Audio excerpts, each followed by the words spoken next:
Hello, I'm Jeremy, and welcome to another episode of Jeremy U's Music Reviews. I listen to music and you hear my thoughts. Well, the year is almost over and list season is quickly on the rise. But before we delve into the catacombs of the year-end lists, I'm going to make this quick video talking about some albums I want to give my thoughts on. This is Album Quickies, Part 5.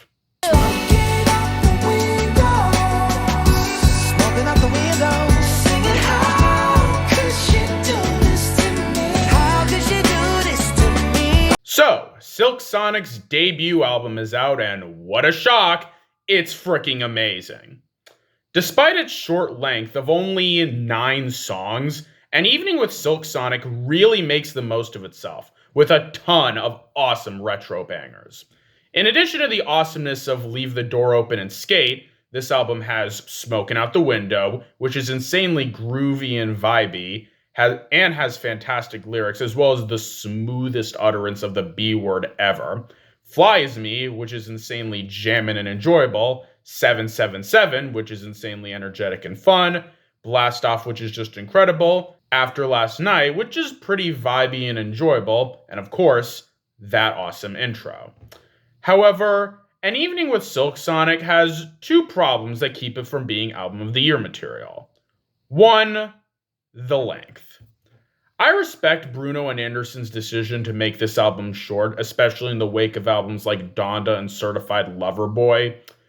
Side note, I seriously can't believe Kanye released a deluxe edition of Donda. Like, seriously.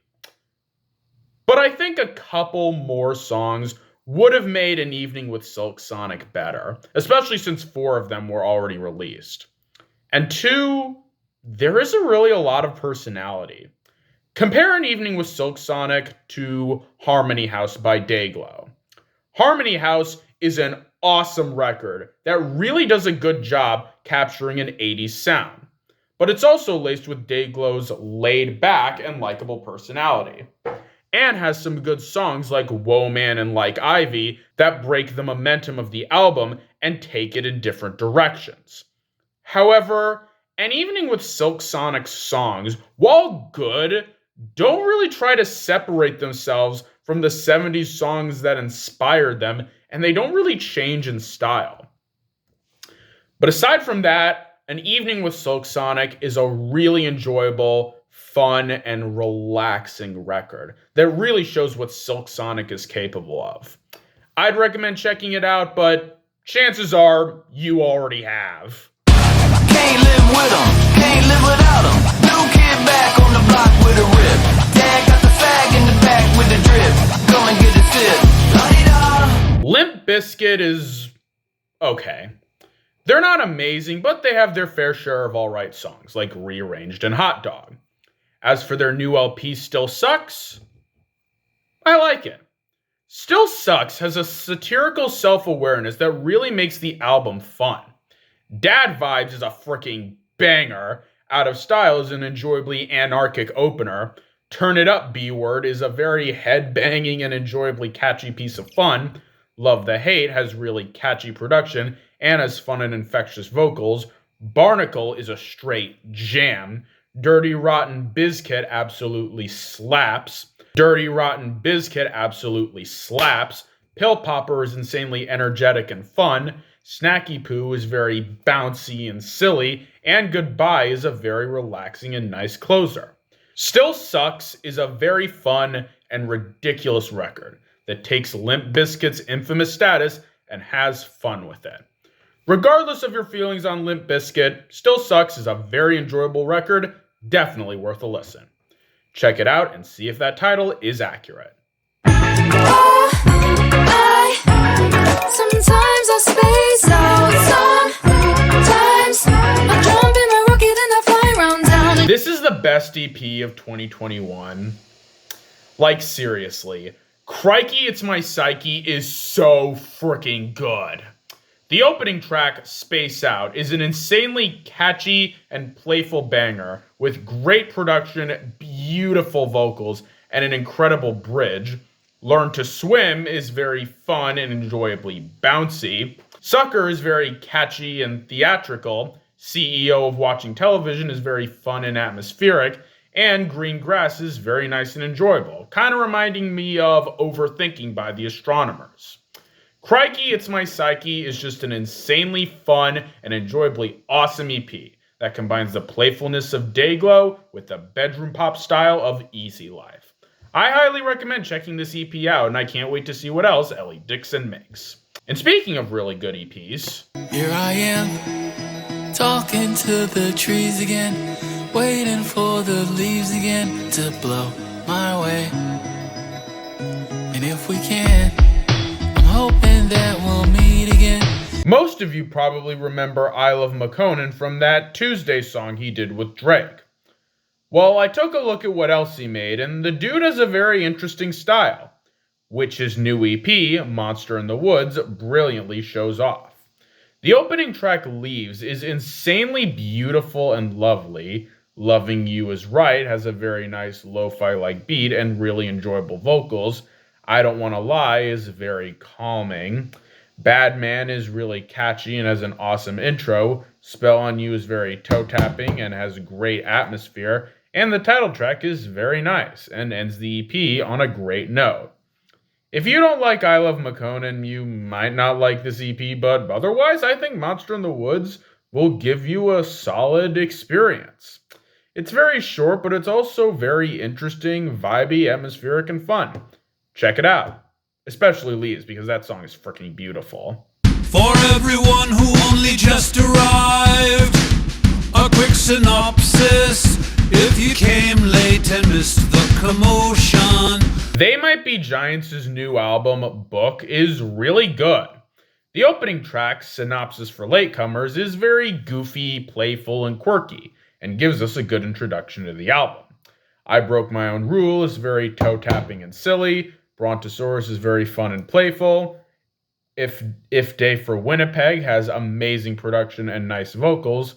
I Can't Remember the Dream is very fun and bouncy, feeling like if Bare Naked Ladies sang a song from Teenage Blob. Lord Snowden is enjoyably retro and very fun to listen to.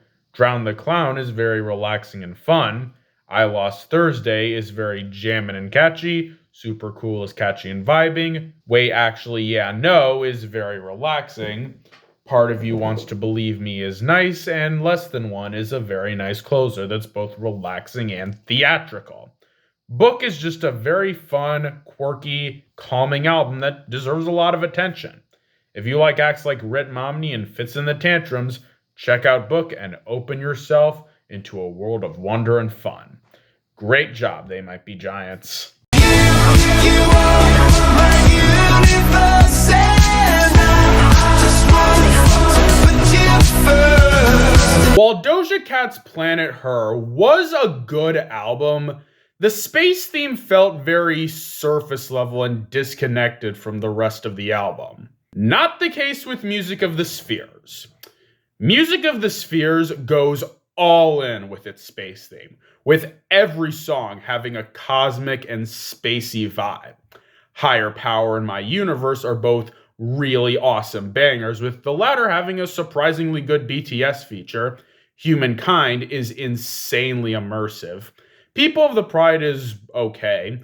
Alien Choir is very lovely. Human Heart and Let Somebody Go are both very nice and lovely, with the former having the awesomeness that is Jacob Collier, and the latter having a surprisingly really good Selena Gomez feature.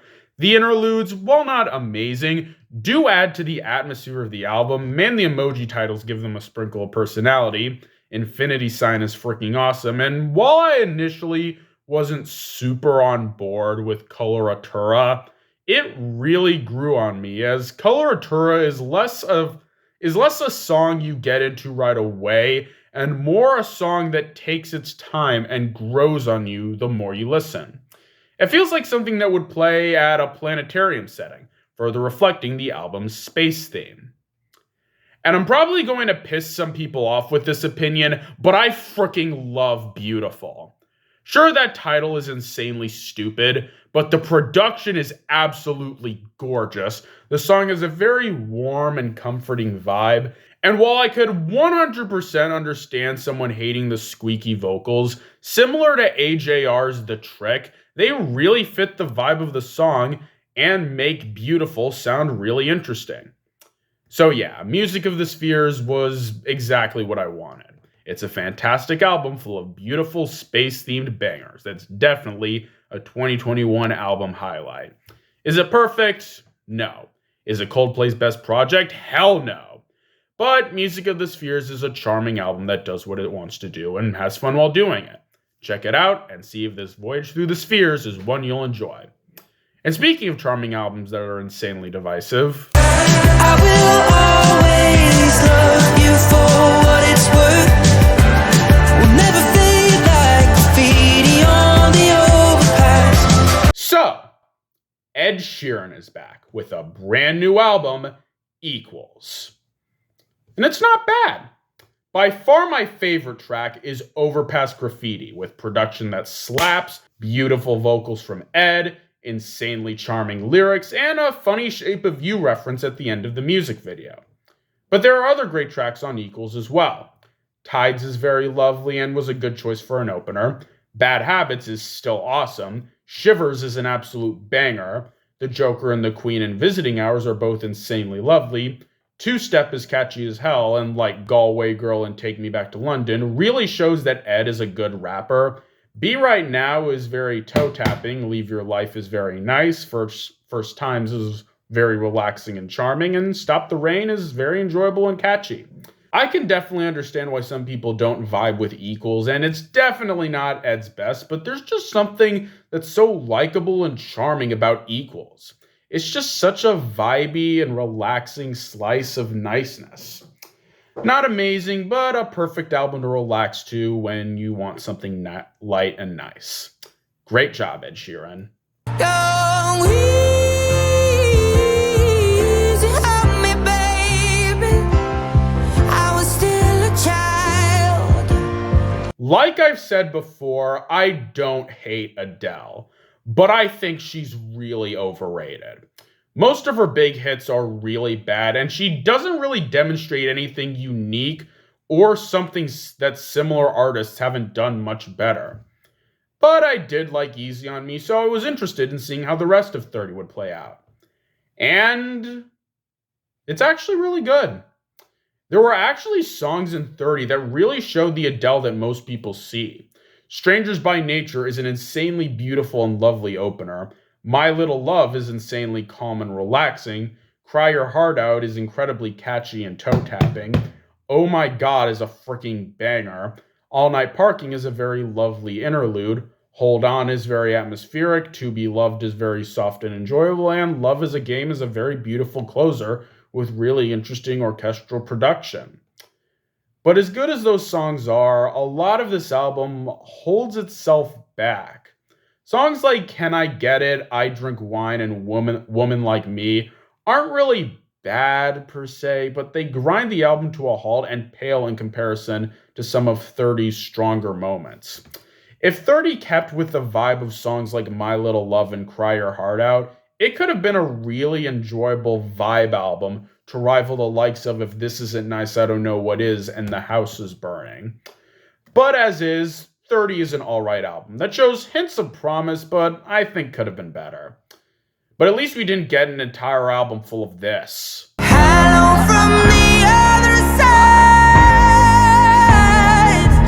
I will never understand why people like that song. But yeah, 30 is alright. Not great, but it has individual moments I wouldn't mind returning to. Not bad, Adele. Not bad at all. And that's the video. Comment your thoughts on these albums and some albums you listened to, and tune in on December 1st for the premiere of part 1 of my Worst Songs of 2021 list. Till then, this is Jeremy, and I'll see you next time. Toodles!